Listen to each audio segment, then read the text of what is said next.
Journey, shopping mall, pizza వంటి విజయవంతమైన అనువాద చిత్రాలను అందించిన నిర్మాత సురేష్ కొండేటి మరో తమిళ అనువాద చిత్రంతో తెలుగు ప్రేక్షకుల ముందుకు వచ్చాడు.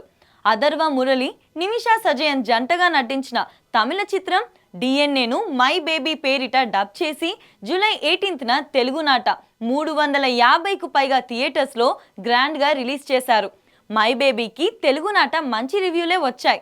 మౌత్ టాక్ స్ప్రెడ్ అయితే తెలుగులో కూడా మంచి విజయం సాధించే అవకాశం ఉందని సినీ అనలిస్టులు అంచనా వేశారు. కానీ థియేటర్స్లో విడుదలైన 24 గంటల్లోనే మై బేబీ ఓటీటీలో విడుదలవ్వడం అందరినీ ఆశ్చర్యపరిచింది. ప్రస్తుతం డిఎన్ఏ చిత్రం జియో హాట్స్టార్లో తెలుగుతో సహా 5 భాషల్లో స్ట్రీమింగ్ అవుతుంది. ఓటీటీలో తెలుగులోనే అందుబాటులో ఉండటం, ఇంటిల్లి పాదితో కలిసి చూసే అవకాశం ఉండడంతో మై బేబీని థియేటర్స్లో చూసేందుకు ప్రేక్షకులు ఇంట్రెస్ట్ చూపిస్తారా అనే సందేహం సినీ పరిశ్రమలో మొదలైంది. థియేటర్స్లో విడుదలైన నెల రోజుల్లోపే ఓటీటీలో దర్శనమిస్తుండడం థియేటర్స్కు వచ్చే ప్రేక్షకుల సంఖ్య తగ్గిపోతుందనే అభిప్రాయం సినీ పరిశ్రమలో బలంగా ఉంది.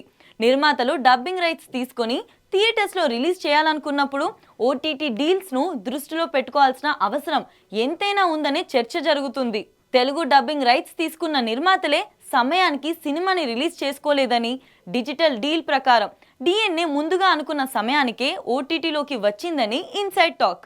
ఓటీటీలో విడుదల ఉన్నప్పుడు ఒక్క రోజు ముందు హడావిడిగా థియేటర్స్లో రిలీజ్ చేయడం వెనుక సురేష్ కొండేటికి ఉన్న ప్లాన్ ఏంటనేది అంతు చిక్కని ప్రశ్నగానే ఉంది.